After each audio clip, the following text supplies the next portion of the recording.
ಗ್ರಂಥ ಯೆಶಾಯ 11ನೇ ಅಧ್ಯಾಯ ಯೆಶಾಯ 11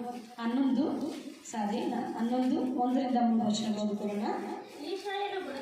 ಇಷಾಯನ ಬುಡದಿಂದ ಒಂದು ಚಿಗುರು ಒಡೆಯುವುದು, ಅದರ ಬೇರಿನಿಂದ ಹೊರಟ ತಳಿರು ಫಲಿಸುವುದು.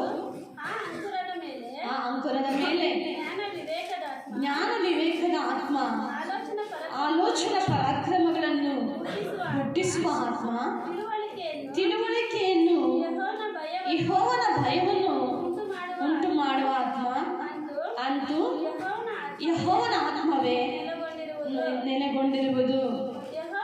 ಯೆಹೋವನ ಭಯವು ಅವನಿಗೆ ಪರಿಮಳಿಸುವುದು. ಹಲ್ಲೆಲೂಯಾ. ಯಾರ ಭಯ? ಯೆಹೋವನ ಭಯ ನಮ್ಮ ಜೀವಿತದಲ್ಲಿ ಪರಿಮಳಿಸ್ತದಂತೆ ಪ್ರಿಯರೇ. ದೇವರ ಆತ್ಮನು ನಮ್ಮ ಸಂಗಡ ಮಾತಾಡುವುದನ್ನು ನಾವು ಕೇಳಬೇಕು. ಇದುವರೆಗೂ ನಗ್ದಿದ್ವಿ, ಹಾಡಾಡಿದ್ವಿ, ಚಪ್ಪಾಳೆ ಹೊಡೆದ್ವಿ, ಕೈ ಎತ್ತಿ ದೇವರನ್ನು ಸ್ತುತಿಸಿದ್ವಿ. ಈಗ ಏನು ಮಾಡಬೇಕು? ನಾವು ದೇವರ ವಾಕ್ಯವನ್ನು ಕೇಳಿಸಿಕೊಳ್ಳುವಂಥ ಸಮಯ. ಹಲ್ಲೆಲೂಯಾ. ಅದಕ್ಕೆ ಇಷಾಯನ ಬುಡದಿಂದ ಒಂದು ಚಿಗುರು ಒಡೆಯುತ್ತದೆ. ಯಾರ ಬುಡ? ಯೇಸು ಕ್ರಿಸ್ತನ ಬುಡದಿಂದ ಒಂದು ಚಿಗುರು ಒಡೆಯುತ್ತದಂತ. ನಾವು ಯಾರ ಮಕ್ಕಳು? ಯೇಸು ಸ್ವಾಮಿ ಮಕ್ಕಳು. ಯಾರ್ಯಾರ ಆತನ ಅಂಗೀಕರಿಸಿದ್ರು ಅಂದ್ರೆ ಆತನ ಹೆಸರಿನ ಮೇಲೆ ನಂಬಿಕೆ ಇಟ್ಟರು ಅವರಿಗೆ ದೇವರ ಮಕ್ಕಳಾಗುವಂತ ಅಧಿಕಾರ. ಹಲ್ಲೆಲೂಯಾ. ನೀವು ನನ್ನನ್ನು ಆರಿಸಿ ತೆಗೆದುಕೊಂಡಿಲ್ಲ, ನಾನೇ ನಿಮ್ಮನ್ನು ಆರಿಸಿ ತೆಗೆದುಕೊಂಡಿದ್ದೆ. ಆ ಬುಡದಿಂದ ಒಡೆದ ಒಂದು ಚಿಗುರು ಅದರ ಬೇರಿನಿಂದ ಹೊರಟ ತರಳು ಫಲಿಸುತ್ತದೆ. ಹಲ್ಲೆಲೂಯಾ. ಅದರ ಬಾಯಿಂದ ಬರುವಂತ ಒಂದು ಸುವಾರ್ತೆ ಯಾವತ್ತೂ ಕೂಡ ನಿಷ್ಫಲವಾಗುವುದಿಲ್ಲ, ಅದು ಫಲಿಸ್ತದೆ. ಆಮೇಲೆ ನೀರು ಗೊಬ್ಬರ ಆಗಿರುವಂತ ಒಂದು ಗಿಡ ಯಾವತ್ತಿದ್ರೂ ಫಲ ಬಂದೇ ಬರುತ್ತೆ. ಹಲ್ಲೆಲೂಯಾ. ಅದು ಯಾವ ಫಲ? ಅದು ನಾವು ನೋಡುತ್ತೇವೆ. ಅದರ ಬೇರಿನಿಂದ ಹೊರಟ ತರಳು ಫಲಿಸುವುದು. ಆ ಅಂಕುರದ ಮೇಲೆ ಜ್ಞಾನ ವಿವೇಕದ ಆತ್ಮ. ಏನಂತೆ? ಜ್ಞಾನ, ಎರಡೆರಡು ಆಶೀರ್ವಾದಗಳು. ಜ್ಞಾನ ಪ್ಲಸ್ ವಿವೇಕ. ದೇವರು ನಮ್ಗೆ ಏನು ಕೊಡ್ತಾನಂತೆ? ಜ್ಞಾನ ಕೊಡ್ತಾನೆ ಮತ್ತು ವಿವೇಕವನ್ನು ಕೂಡ ಕೊಡುವಂತ ದೇವರಾಗಿದ್ದಾನೆ. ಯಾವನಿಗಾದ್ರೂ ಜ್ಞಾನ ಕಡಿಮೆ ಆಗಿದ್ದರೆ ನನ್ನನ್ನು ಕೇಳಿಕೊಳ್ಳ್ರಿ. ಯಾಕೋಬನ ಬರೆದ ಪತ್ರಿಕೆಯಲ್ಲಿ ನಾವು ನೋಡ್ತೇವೆ, ತೆಗೆಯೋದು ಬೇಡ. ಆದ್ರೆ ದೇವರು ಜ್ಞಾನ ಕಡಿಮೆ ಆಗಿದ್ಯಾ, ನನ್ನನ್ನು ಕೇಳಿಕೊ. ಅದಕ್ಕೆ ದೇವರು ಹೇಳ್ತದಾನೆ, ಆ ತರುಣಿನಿಂದ ಹೊರಟಂತ ಒಂದು ಮಾತಾಗಲಿ, ಒಂದು ಫಲವಾಗಲಿ ಬರುವಾಗ ಜ್ಞಾನ ವಿವೇಕಗಳ ಆತ್ಮ. ಹಲ್ಲೆಲೂಯಾ. ಜ್ಞಾನದ ಆತ್ಮ. అర్థమైతుందమ్మా అజ్జి? జ్ఞానము వివేకం అనేది దేవుడు మనకి ఇచ్చే ఒక వరము. అర్థమైతుందా? ಶಬ್ದ ಮಾಡಬೇಡಿ. ಜ್ಞಾನ ವಿವೇಕಗಳ ಆತ್ಮ, ಆಲೋಚನ ಪರಾಕ್ರಮಗಳನ್ನು ಹುಟ್ಟಿಸುವ ಆತ್ಮ. ಹಲ್ಲೆಲೂಯಾ. ಹಲ್ಲೆಲೂಯಾ. ಒಂದು ಮಗು ನಮಗಾಗಿ ಹುಟ್ಟಿದೆ ಅಷ್ಟೇ. ಆ ಮಗುವಿನ ಹೆಸರು ಅದ್ಭುತ ಸ್ವರೂಪನು, ಆಲೋಚನಕರ್ತನು, ಪರಾಕ್ರಮ ದೇವರು, ನಿತ್ಯನಾದ ತಂದೆ, ಸಮಾಧಾನದ ಪ್ರಭು. ಏನು? ಸಮಾಧಾನದ ಪ್ರಭು. ಆ ಹೆಸರು ಯೇಸು ಸ್ವಾಮಿ ಹೆಸರುಗಳನ್ನು ಪ್ರಕಟಿಸ್ತಾ ಇದ್ದಾರೆ. ನಾವು ಕೇಳಿದ್ದೀವಿ, ಅದನ್ನು ನಂಬಿ ಬಂದಿದ್ದೀವಿ. ಅದ್ಭುತ ಸ್ವರೂಪನಾಗಿ, ಆಲೋಚನಕರ್ತನಾಗಿ, ಪರಾಕ್ರಮಗಳನ್ನು ತೋರಿಸುವಂತೆ ನಾವು ನೋಡ್ತಾ ಇದ್ದೇವೆ. ಆಲೋಚನಾ ಪರಾಕ್ರಮಗಳನ್ನು ಹುಟ್ಟಿಸುವ ಆತ್ಮ. ಹಲ್ಲೆಲೂಯಾ. ನಮಗೆ ಯಾವ ಆತ್ಮ ತುಂಬಿಸಿದರೆ? ಜ್ಞಾನ ವಿವೇಕದ ಆತ್ಮ, ಪರಾಕ್ರಮಗಳನ್ನು, ಏನಿದೆ ಆಲೋಚನೆಗಳನ್ನು. ಹಲ್ಲೆಲೂಯಾ.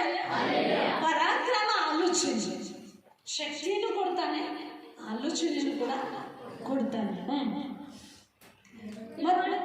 ತಿಳುವಳಿಕೆಯನ್ನು, ಯೆಹೋವನ ಭಯವನ್ನು. ಹಲ್ಲೆಲೂಯಾ.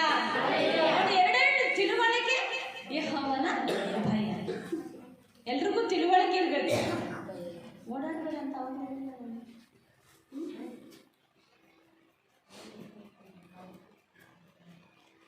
ಏನ್ ಮಾಡ್ತಾನಂತೆ? ಜ್ಞಾನ, ತಿಳುವಳಿಕೆಯನ್ನು, ಯೆಹೋವನ ಭಯವನ್ನು ಉಂಟು ಮಾಡುವ ಆತ್ಮ. ಹಲ್ಲೆಲೂಯಾ. ತಿಳುವಳಿಕೆ ಕೊಡ್ತಾನೆ, ಭಯವನ್ನು ಹುಟ್ಟಿಸ್ತಾನೆ. ಯೆಹೋವನ ಭಯವೇ ಜ್ಞಾನಕ್ಕೆ ಮೂಲ. ಜ್ಞಾನ ಪಡಿಬೇಕಾದ್ರೆ ದೇವರ ಒಂದು ಭಯ ನಮ್ಗೆ ಇರಲೇಬೇಕು. ದೇವರ ಜ್ಞಾನ ಇರಬೇಕು. ದೇವರ ಜ್ಞಾನದಲ್ಲಿ ನಾವು ಬೆಳಿಬೇಕು. ಇಲ್ಲಿ ಇಷಾಯನ ಬುಡದಿಂದ ಹೊಡೆದಂಥ ಒಂದು ಕೃಪೆಗಳನ್ನು, ಒಂದು ಫಲಗಳನ್ನು ನಾವು ಕೇಳ್ತಾ ಇದ್ದೀವಿ. ಇಷಾಯನ ಬುಡದಿಂದ ಆ ಬುಡ ಯಾವುದು? ಆ ಬುಡ ಯೋಹಾನ ಬರೆದ ಸುವಾರ್ತೆ 15ನೇ ಅಧ್ಯಾಯ 1, 3, 4 ವಚನ ಹೋದ್ರೆ,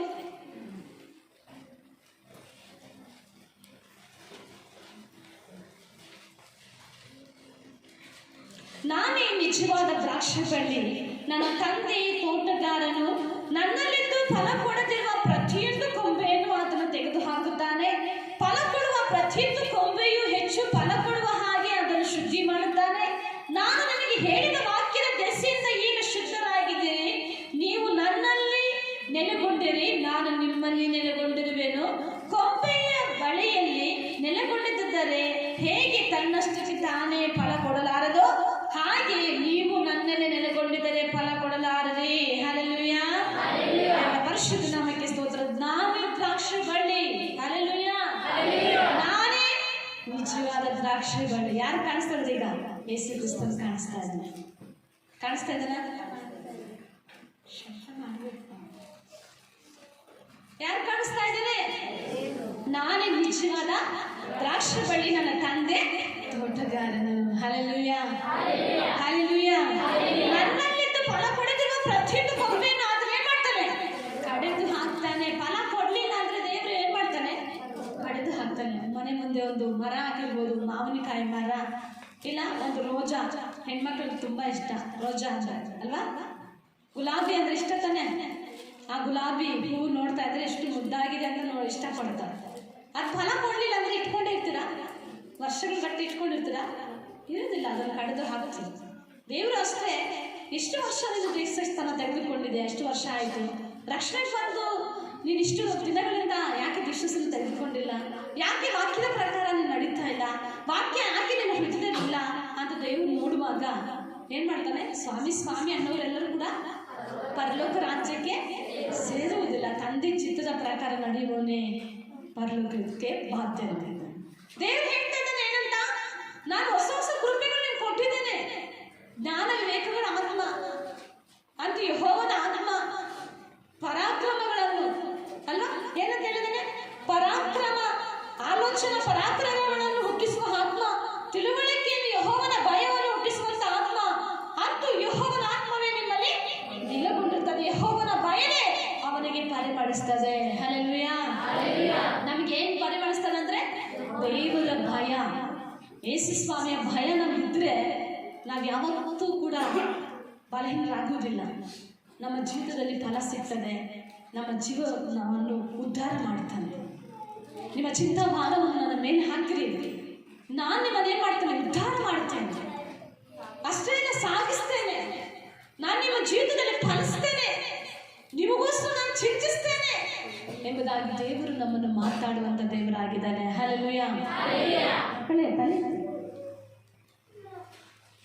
ಏನ್ ಹೇಳ್ತಾ ಇದ್ದಾನೆ? ಇಲ್ಲಿ ಫಲ ಕೊಡದಿರುವಂತ ಕೊಂಬೆಯನ್ನು ಏನ್ ಮಾಡ್ತಾನೆ? ತೆಗೆದು ಹಾಕ್ತಾನೆ. ನೀನ್ ಯಾರು ನನಗೆ ಗೊತ್ತಿಲ್ಲ. ಸ್ವಾಮಿ ಹೆಸರಿನಲ್ಲಿ ನಾನು ಅದ್ಭುತ ಮಾಡಿದೆ, ಯೇಸು ಸ್ವಾಮಿ ಹೆಸರಿನಲ್ಲಿ ಅನೇಕ ಸೂಚಕ ಕಾರ್ಯ ಮಾಡಿದೆ, ನಾನು ಪ್ರತಿದಿನ ದೇವರ ಸೇವೆಗಾಗಿ ಎಷ್ಟೋ ಪ್ರಯಾಸ ಪಟ್ಟೆ ಅಂತ ಅನ್ಬೋದು. ಕ್ರಿಯೆಗಳಲ್ಲಿ, ಫಲಗಳಲ್ಲಿ ದೇವರ ಆತ್ಮನಿಂದ ಉಂಟಾಗುವಂತ ಫಲ ಯಾವುದು? ಗಲಾತ್ಯ 5ನೇ ಅಧ್ಯಾಯ 22ನೇ ವಚನದಲ್ಲಿ ದೇವರ ಆತ್ಮನಿಂದ ಉಂಟಾಗುವ ಫಲವೇನೆಂದರೆ ಪ್ರೀತಿ, ಸಂತೋಷ, ಸಮಾಧಾನ, ದೀರ್ಘ ಶಾಂತಿ, ದಯೆ, ಉಪಕಾರ, ನಂಬಿಕೆ, ಸಾಧುತ್ವ, ಶ್ರಮದಿನ. ಇಂಥ ಫಲಗಳನ್ನು ಬರ್ಕೊಳ್ಳಿ ನೀವು. ಗಲಾತ್ಯ 5:22ನೇ ಅಧ್ಯಾಯದಲ್ಲಿ ದೇವರು ಹೇಳಿದಂತ ವಾಕ್ಯ ಜ್ಞಾಪಕ ಮಾಡಿಕೊಳ್ಳಿ. ನಾನೇ ದ್ರಾಕ್ಷಿ ಬಳ್ಳಿ ಎಂಬುದಾಗಿ ಹೇಳ್ತಾ ಇದ್ದೇನೆ. ನನ್ನಲ್ಲಿ ಅಂಟುಕೊಳ್ಳದಿದ್ದರೆ ಅದು ತನ್ನಷ್ಟಕ್ಕೆ ತಾನೇ ಫಲ ಕೊಡುವುದಿಲ್ಲ. ನೀವು ಕೇಳಬೇಕು ವಾಕ್ಯವನ್ನು, ನೀವು ಬರಬೇಕು ಉಪವಾಸ ಪ್ರಾರ್ಥನೆಗೆ, ನೀವು ಬರಬೇಕು ಆರಾಧನೆಗೆ. ಬಂದು ವಾಕ್ಯವನ್ನು ಕೇಳಿ ಆ ವಾಕ್ಯದ ಬೀಜಗಳನ್ನು ಇತರಕ್ಕೆ ನೀವು ಬಿತ್ತುವುದಾದ್ರೆ ಅದು ಫಲ ಬರ್ತದೆ. ಹಲ್ಲೆಲೂಯಾ. ಹಲ್ಲೆಲೂಯಾ. ಅದು ಪಾಲಿಸುವುದಕ್ಕಾಗ್ತದೆ. ಗಲಾತ್ಯ 5:22 ನಾವು ನೋಡಿದ ಪ್ರಕಾರ ಪ್ರೀತಿ, ಸಂತೋಷ, ಸಮಾಧಾನ, ದೀರ್ಘ ಶಾಂತಿ, ಈ ಗುಣಗಳು ನಮ್ಮ ಜೀವಿತದಲ್ಲಿ ಧರಿಸಿಕೊಂಡಿರಬೇಕು. ದೇವರು ಹೇಳ್ತಿದ್ದಾನೆ, ನಾನೇ ನಿಜವಾದ ದ್ರಾಕ್ಷಿ ಬಳ್ಳಿ. ಆಮೆನ್. ಯಾರು ಬಳ್ಳಿ? ಯೇಸು ಕ್ರಿಸ್ತನು. ಯೇಸು ಕ್ರಿಸ್ತನು ಬಳ್ಳಿ ಆಗಿದ್ದಾನೆ. ಶಬ್ದ ಮಾಡಬೇಡ ಮಕ್ಕಳೇ ಅಂತ ಹೇಳ್ತಾ ಇದ್ದಾರೆ. ನೀವು ಪಟ ಪಟ ಅಂತ ಇದ್ದೀರ. ನಿಧಾನವಾಗಿ ತೆಗಿಬೇಡಿ. ಪಿನ್ ಹಾಕಿದ್ರೆ ಶಬ್ದ ಕೇಳಿಸಬಾರ್ದು. ಕೇಳ್ತಾರಂತ ಶಬ್ದ ಮಾತ್ರ ನೀವು ಕೇಳಬೇಕು. ಆಮೇಲೆ ದೇವರು ಹೇಳ್ತಿದ್ದಾನೆ, ನಾನು ಫಲ ಕೊಡದಿರುವಂತ ಕೊಂಬೆಯನ್ನು ಏನ್ ಮಾಡ್ತಾನೆ? ಅದನ್ನು ತೆಗೆದು ಹಾಕುತ್ತಾನೆ. ಫಲ ಕೊಡ್ಲಿಲ್ಲ ಅಂದ್ರೆ ಇಟ್ಕೊಂಡಿರ್ತೀರಾ ಮನೆ ಮುಂದೆ ಮರನ, ಇಲ್ಲ ಒಂದು ಕರೆ ಸೊಪ್ಪಿನ ಮರ ಆಗಿರ್ಬೋದು ಅಲ್ವಾ, ಯಾವುದೇ ಮರ ಆಗಿರ್ಬೋದು, ಅದು ಫಲ ಕೊಡಲಿಲ್ಲ ಅಂದ್ರೆ ನೀವು ಇಟ್ಕೊಂಡಿರ್ತೀರಾ? ಇಲ್ಲ. ದೇವರು ಅಷ್ಟೇ. ಇಷ್ಟು ವರ್ಷಗಳಿಂದ ನೀನು ಬರ್ತಾ ಇದೆಯಾ? ದೇವ್ರ ರಾಜ್ಯಕ್ಕಾಗಿ, ನೀತಿಗಾಗಿ ಏನು ತಗೊಂಡು ಪಡ್ತಾ ಇದೆಯಾ?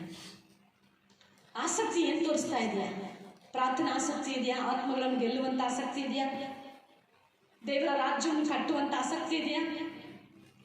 ಅನೇಕ ವಿಷಯಗಳಲ್ಲಿ ದೇವರು ನಮ್ಮನ್ನು ಮಾತಾಡ್ತಾ ಇದ್ದಾನೆ. ನಾನು ವಿವೇಕಗಳ ಆತ್ಮ ಏನಕ್ಕೆ ಕೊಟ್ಟಿದ್ದೆ?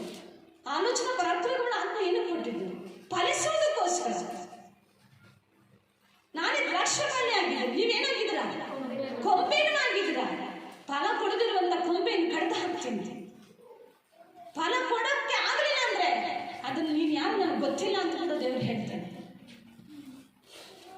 ದೇವ್ರು ಹೇಳ್ತಾನೆ, ಅಸಹ್ಯವಾದಂತ ಪಾತ್ರೆ ಅಂತ ದೇವರು.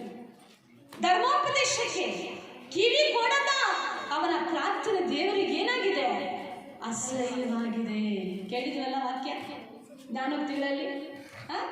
ಧರ್ಮೋಪದೇಶಕ್ಕೆ ಕಿವಿ ಕೊಡದವನ ಪ್ರಾರ್ಥನೆ ಅಸಹ್ಯವಾಗಿದೆ ಅಂತೆ.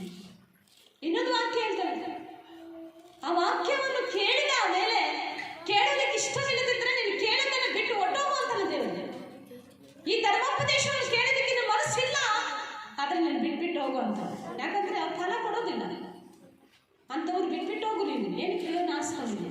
ದೇವ್ರು ಹೇಳ್ತಾನೆ, ನೀವು ನನ್ನನ್ನು ಆರಿಸಿ ತೆಗೆದುಕೊಂಡಿಲ್ಲ, ನಾನೇ ನಿಮ್ಮನ್ನು ಆರಿಸಿ ತೆಗೆದುಕೊಂಡಿದ್ದೇನೆ. ಹಲ್ಲೆಲೂಯಾ. ನಾನು ಕೇಳಕ್ ಮನಸ್ಸಿಲ್ಲ, ಇವ್ರ ಮೆಸೇಜ್ ನಾನು ಕೇಳಕ್ ಇಷ್ಟ ಆಗೋದಿಲ್ಲ, ಅವ್ರ ಮೆಸೇಜ್ ಇಷ್ಟ ಆಗುತ್ತೆ, ಇವ್ರ ಮೆಸೇಜ್. ಯಾರು ಮಾತಾಡೋದಿಲ್ಲ? ಯಾರು ಮಾತಾಡೋದಿಲ್ಲ? ದೇವರು. ಬ್ರದರ್ಸ್ ಸಿಸ್ಟರ್, ದೇವರು ಮಾತಾಡ್ತಾ ಇದ್ದಾರೆ. ಈ ನುಡಿಗಳು ಯಾರ್ದು? ದೇವರದ್ದು ಮಾತಾಡ್ತಾ ಇದ್ದಾನೆ.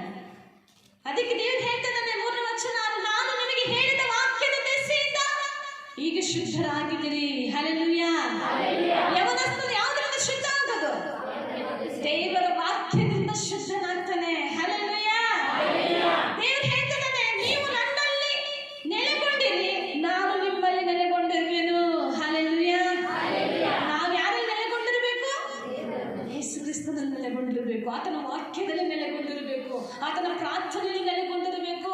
ಪ್ರತಿದಿನವೂ ಪ್ರತಿ ಗಳಿಗೆಯೂ ಏಕಾಂತ ಪ್ರಾರ್ಥನೆ. ನಾವು ಇಂದಿನ ದಿನಗಳಲ್ಲಿ ನೋಡಿದ್ವಿ, ಬಾಗಿಲು ಮುಚ್ಚಿ ಪ್ರಾರ್ಥನೆ ಮಾಡ್ರಿ. ನಿಮ್ಮ ಮಕ್ಕಳಿಗಾಗಿ, ನಿಮ್ಮ ಕುಟುಂಬಸ್ಥರಿಗಾಗಿ ಪ್ರಾರ್ಥನೆ ಮಾಡ್ರಿ. ನಿಮ್ಮ ಸಭಾ ಸೇವಕರಿಗಾಗಿ, ಪೌಲನಿಗಾಗಿ, ಸಭೆ ಎಲ್ಲರೂ ಕೂಡ ಏಕ ಮನಸ್ಸಿನಿಂದ ಪ್ರಾರ್ಥನೆ ಮಾಡಿದ್ರೆ ಇಲ್ವಾ? ಆಗ ಪೌಲನಿಗೆ ಹಾಕಿದಂತ ಸರ್ಪಣೆಗಳು, ಅಲ್ಲಿರ್ತಕ್ಕಂಥ ಎಲ್ಲ ಸೆರೆಗಳು ಬಿಡುಗಡೆ ಆಯ್ತಾ ಇಲ್ವಾ? ಸೇವಕರು ತುಂಬಾ ಶೋಧನೆ ಇರ್ತಾರೆ. ಆ ವಾಕ್ಯವನ್ನು ಬಿಚ್ಚುವಾಗ ಅನೇಕ ಶೋಧನೆಗಳು ಬರ್ತಾ ಇರ್ತಾರೆ. ನೀವೆಲ್ಲರೂ ಕೂಡ ಪ್ರಾರ್ಥನೆ ಮಾಡಬೇಕು. ಅವೆಲ್ಲ ವಿಷಯಗಳು ದೇವರು ನಮ್ಗೆ ತಿಳಿಸಿದ್ದಾರೆ.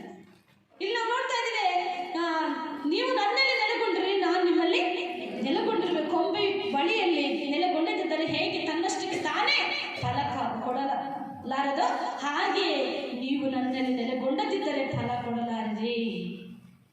ದೇವರಲ್ಲಿ ನಾವು ನೆಲೆಗೊಂಡದಿದ್ದರೆ ಫಲ ಬರೋದಿಲ್ಲ. ದೇವರಲ್ಲಿ ನೆಲೆಗೊಂಡಿರಬೇಕು. ಅದಕ್ಕೆ ಪ್ರೀತಿ, ಸಂತೋಷ, ಸಮಾಧಾನ, ದೀರ್ಘಶಾಂತಿ, ನಂಬಿಕೆ, ಸಾಧುತ್ವ, ಶ್ರಮದಮೆ ಗುಣಗಳನ್ನು ದೇವರು ನಮಗೆ ಅನುಗ್ರಹಿಸಿದ ಪ್ರೇರೆ.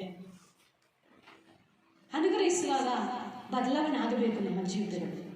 ಇನ್ನೂ ಕೋಪನ, ಇನ್ನೂ ದ್ವೇಷನ, ಇನ್ನೂ ಅಸಮಾಧಾನನ, ಇನ್ನೂ ಬೇಸರಿಕೆನ ಎಲ್ಲ ಬಿಟ್ಬಿಡ್ರಿ. ದೇವರನ್ನು ಆರಿಸಿಕೊಂಡಿದ್ದಾರೆ, ದೇವರನ್ನು ಕರೆದಿದ್ದಾರೆ. ಕರೆದಾತನು ಯಾರು? ನಂಬಿಕಸ್ತನು. ಹಲ್ಲೆಲೂಯಾ. ಹಲ್ಲೆಲೂಯಾ. ನಂಬಿಕಸ್ತನು ಪ್ರಿಯರೇ, ನಂಬಿಕಸ್ತನು. ಆ ನಂಬಿಕಸ್ತನ ಕಾರ್ಯಗಳು ಹೆಂಗಿರಬೇಕು? ನಂಬಿಕೆಯನ್ನು ತೋರಿಸಬೇಕು. ಹೆಚ್ಚಿನ ಪ್ರವಾದನ ಗ್ರಂಥದಲ್ಲಿ ನಾವು ನೋಡುತ್ತೇವೆ, ಪ್ರವಾದಿ ಮೇಲೆ ಬಿದ್ದ ಭಾರ. ಯಾರ ಮೇಲೆ? ಪ್ರವಾದಿ ಮೇಲೆ ಬಿದ್ದ ಭಾರ ಹೊಂದಿದೆ. ದುಷ್ಟನು ಸತ್ಯ ಸಾಯ್ತಾನೆ ಎಂದು ನೀನು ಹೇಳಬೇಕು. ಹೇಳದಿದ್ರೆ ನಾನು ಇನ್ನಿಗೆ ತಿರ್ಸ್ತೀನಿ ಅಂತ ಹೇಳ್ತಾರೆ. ಅದಕ್ಕೆ ಸೇವಕರು ಇರೋದನ್ನಿರೋ ಅಂತಾರನೇ ಹೇಳ್ತಾ ಇರ್ತಾರೆ. ಕೆಲವ್ರು ಕೋಪ ಬರ್ತದೆ, ಕೆಲವರು ಬೇಸರಿಕೆ ಬರ್ತದೆ, ಕೆಲವರಿಗೆ ಹಿಂಗೆ ಹೇಳ್ಬೋದಾ ಮಾತು ಮೇಲೆ ತಪ್ಪುಗಳು ಇಡ್ತಾರೆ. ಸದ್ದುಕಾಯರು ಅಲ್ವಾ, ಪರಿಸಾಯರು ಯೇಸುಸ್ವಾಮಿ ಪ್ರಸಂಗ ಮಾಡ್ತಾ ಇದ್ರೆ ಕುತ್ಕೊಂಡು ಅವರು ಬರಿತಾ ಇದ್ದಾರೆ. ಯಾವ ಮಾತು ಬರ್ತದೆ ಆ ಮಾತಲ್ಲಿ ತಪ್ಪು ಹುಡುಕೋಣ. ಎಷ್ಟು ಚೆನ್ನಾಗಿ ಹೇಳ್ತಾ ಇದ್ರಲ್ಲ, ತಪ್ಪು ಹುಡುಕೋಣ. ಯಾವ ಮಾತು ಬರ್ತದೋ ಆ ಮಾತಲ್ಲಿ ತಪ್ಪು ಹುಡುಕಬೇಕೆಂದಾಗಿ ಅವ್ರು ಬರಿತಾ ಇದ್ದಾರೆ. ದೇವರು ನನಗಾಗಿ ಮಾತಾಡ್ತಾ ಇದ್ದೇನೆ, ದೇವರು ನನ್ನನ್ನು ಎಚ್ಚರಿಸ್ತಾ ಇದ್ದಾನೆ. ಈ ವಾಕ್ಯ ನನ್ನದು, ಇನ್ನೊಬ್ಬರದಲ್ಲ. ಇವ್ರದ್ದೇ ಅಂತ ತೋರಿಸ್ತದೆ. ಎಷ್ಟು ಬೇರೆ ನಮ್ಗೆ ತೋರಿಸ್ತದೆ? 4 ಬೇರೆಯವರು ನಮ್ಮ ಕಡೆಗೆ ತೋರಿಸ್ತಾರೆ ಅಲ್ವಾ? ಅದಕ್ಕೆ ನಮ್ಮನ್ನು ಪರೀಕ್ಷಿಸ್ಕೊಳ್ಬೇಕು, ನಮ್ಮನ್ನು ಪರೀಕ್ಷಿಸ್ಕೊಳ್ಬೇಕು. ತಪ್ಪು ಹಿಡಿಬೇಡ್ರಿ, ತಪ್ಪು ಕಂಡುಕೊಳ್ಬೇಡ್ರಿ. ದೇವರು ಮಾತಾಡುವಾಗ ನಾನು ಮುಂದ್ಗಡೆಯವ್ರನ್ನ ಹಿಂದ್ಗಡೆಯವ್ರನ್ನ ಪಕ್ಕದಲ್ಲಿವ್ರನ್ನ ಅಂತ ಹೇಳ್ಬೇಡ್ರಿ. ಆ ವಾಕ್ಯ ಬರ್ತಾ ಇದೆ ಅಂದರೆ ಅದನ್ನು ನೀನು ಪರೀಕ್ಷಿಸ್ಕೊಳ್ಬೇಕು. ಪರಿಸರಿಸಬೇಕು. ಅದೇ ತಪ್ಪು ಹುಡುಕ್ತಾ ಇದ್ರೆ ತಪ್ಪು ಹುಡುಕ್ತಾ ಮಾತಲ್ಲಿ ಕಂಡು ಅನೇಕ ವಿಷಯಗಳು ಮಾತಾಡೋದಕ್ಕೆ ಬರ್ತಾ ಇಲ್ಲ. ದೇವರು ಹೇಳ್ತದಾನೆ, ನನ್ನಲ್ಲಿ ನೀನೇನಾಗಿರ್ಬೇಕು, ನೆಲೆಗೊಂಡಿರಬೇಕು. ಹಲ್ಲೆಲೂಯಾ. ನೆಲೆಗೊಂಡಿದ್ರೆ ತನ್ನಷ್ಟು ತಾನೇ ನೀನು ಫಲ ಕೊಡೋದಕ್ಕೆ ಆಗುತ್ತಾ? ತನ್ನಷ್ಟು ತಾನೇ ಫಲ ಬೇರಿದೆ. ಇವಾಗ ಒಂದು ಬೀಜ ನಾವು ಭೂಮಿಯಲ್ಲಿ ಹಾಕ್ತೀವಿ, ಮೇಲ್ಗಡೆ ಸ್ವಲ್ಪ ಇಲ್ಲಿ ಹಾಕ್ಬಿಟ್ಟು ಒಂದು ಸ್ವಲ್ಪ ಆತರ ಕಲರ್ ಚಿಗುರು ಬರ್ತದ. ಒಳಗಡೆಗೆ ಹಾಕಿ ಮಣ್ಣು ಮುಚ್ಚಿದ್ರೆ ಅದು ಬೇರು ಒಳಗಡೆ ಹೋಗುತ್ತೆ ಇಲ್ವಾ? ಆ ಬೇರು ಫಸ್ಟ್ ಬೆಳೆಯೋದು. ಯಾವುದೇ ಒಂದು ಗಿಡ ಆಗಲಿ ಮರ ಆಗಲಿ ಏನೇ ಆಗಲಿ, ಒಂದು ಸಸ್ಯನ ಒಂದು ಬೀಜ ಹಾಕಿದ ತಕ್ಷಣ ಫಸ್ಟ್ ಏನು ಬೆಳೀತದೆ? ಬೇರು ಬೆಳ್ಕೊಂಡು ಬರ್ತದೆ. ಆಮೇಲೆ ಗಿಡ ಬೆಳೀತಾ ಇಲ್ವಾ? ಬೆಳೀತಾ. ಅದಕ್ಕೆ ದೇವರು ಹೇಳ್ತದಾನೆ ಏನಂತ, ಹೇಗೆ ತನ್ನಷ್ಟಿಗೆ ಕೊಂಬೆಯು ಬಳ್ಳಿಯಲ್ಲಿ ನೆಲೆಗೊಂಡಿದ್ದರೆ ಹೇಗೆ ತನ್ನಷ್ಟಿಗೆ ತಾನೇ ಫಲ ಕೊಡಲಾರದೋ, ಹಾಗೆ ನೀವು ನನ್ನಲ್ಲಿ ನೆಲೆಗೊಂಡಿದ್ದರೆ ಫಲ ಕೊಡಲಾರದೆ. ಹಲ್ಲೆಲೂಯಾ. ನೆಲೆಗೊಂಡಿರಬೇಕು. ದೇವಸ್ಥಾನಕ್ಕೆ ಬರುವಾಗ ನಾವು ಪರೀಕ್ಷಿಸಿಕೊಳ್ಬೇಕು. ದೇವರೇ, ಪೂರ್ಣ ಹೃದಯದಲ್ಲೂ ಪೂರ್ಣ ಪ್ರಾಣದಿಂದಲೂ ಪೂರ್ಣ ಶಕ್ತಿಯಿಂದಲೂ ನಾನು ನಿನ್ನನ್ನು ಆರಾಧಿಸ್ತೇನೆ, ನಾನು ನಿನ್ನನ್ನು ಘನಪಡಿಸ್ತೇನೆ, ನಾನು ನಿನ್ನನ್ನು ಮಹಿಮೆಪಡಿಸ್ತೇನೆ ಎಸಪ್ಪ ಅಂತ ನೀವು ಕೂಗಬೇಕು. ಅವಾಗ ನೆಲೆಗೊಂಡಿರ್ತೀರಾ. ಆಗ ದೇವರ ಆತ್ಮನ್ ಬರ್ತಾನೆ, ನಿಮ್ಮೊಟ್ಟಿಗೆ ಮಾತಾಡ್ತಾನೆ. ವಾಕ್ಯದ ಮೂಲಕ, ಪ್ರಾರ್ಥನೆ ಮೂಲಕ, ಪ್ರವಾದನೆ ಮೂಲಕ, ಒಂದೊಂದು ಹಾಡಲ್ಲಿ ನಿಮ್ಗೆ ಎಷ್ಟೋ ಬೇಕಾದಂಥ ಉತ್ತೇಜನ ಆ ಮಾತಿನಲ್ಲೇ, ಆ ಹಾಡುಗಳಲ್ಲೇ ನಿಮಗೆ ಧೈರ್ಯದ ಆತ್ಮ ತುಂಬಿಸ್ತಾನೆ. ಆ ಹಾಡಿನಲ್ಲೇ ಎಷ್ಟೋ ಕಣ್ಣೀರಿನ ಪ್ರಾರ್ಥನೆಗೆ ದೇವರು ಉತ್ತರ ಕೊಡುವಂತ ದೇವರಾಗಿದ್ದಾನೆ. ನೀವು ನೆಲೆಗೊಂಡಿದ್ದರೆ ತನ್ನಷ್ಟು ತಾನೇ ಫಲ ಕೊಡೋದಕ್ಕೆ ಸಾಧ್ಯವಿಲ್ಲ. ನಿನ್ನನ್ನು ಒಳ್ಳೆ ಸಸ್ಯಾಗಿ ನೆಟ್ಟಿದ್ದಾನೆ. ಯೆಶಾಯದಲ್ಲಿ ನೋಡಿದ್ರೆ 5ನೇ ಅಧ್ಯಾಯದಲ್ಲಿ, ನನ್ನ ಪ್ರಿಯನಿಗೆ ಒಂದು ದ್ರಾಕ್ಷ ತೋಟವಿತ್ತು, ನನ್ನ ತಂದೆಗೆ ದ್ರಾಕ್ಷ ತೋಟವಿತ್ತು, ನನ್ನ ತಂದೆಯೇ ಒಳ್ಳೊಳ್ಳೆ ಸಸ್ಯಗಳನ್ನು ನೆಟ್ಟಿದ. ಆದರೆ ಅದು ಫಲ ಕೊಡೋದಕ್ಕೆ ಬಂದಾಗ ಏನಾಯ್ತು?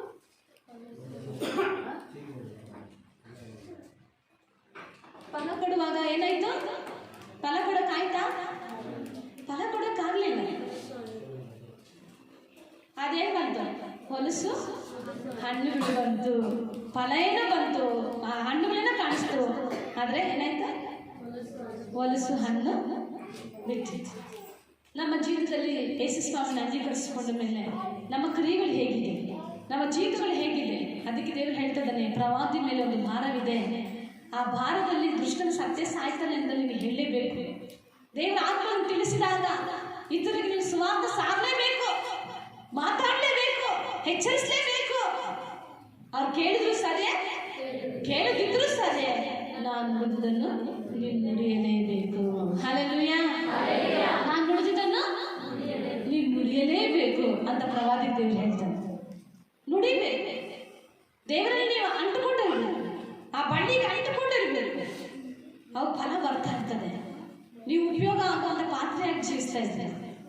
ಒಂದಿನ ಕೇರಳದಲ್ಲಿ ಒಂದು ಸಮುದ್ರ ತೀರದಲ್ಲಿ ಒಬ್ಬ ಪಾಸ್ಟ್ರು ಏನು ಮಾಡ್ತಾರಂತೆ, ಪ್ರಾರ್ಥನೆಗಂತ ಆ ಸ್ಥಳಕ್ಕೆ ಹೋದ್ರು. ಗಮನ ಇಟ್ಕೊಂಡು ಆ ಪ್ರಾರ್ಥನೆಗಂತ ಆ ಸ್ಥಳಕ್ಕೆ ಹೋದಾಗ ಪ್ರಾರ್ಥನೆ ಮಾಡ್ತಾ ಇದ್ದಾನೆ. ಮಾಡುವಂಥ ವೇಳೆಯಲ್ಲಿ ಒಬ್ಬ ಸ್ತ್ರೀ ಹುಟ್ಟಿದಂಥ ಮಗುವನ್ನು ಎತ್ಕೊಂಡು ಓಡಿ ಬರ್ತಾ ಇದ್ದಾನೆ. ಹುಟ್ಟಿದಂಥ ಮಗು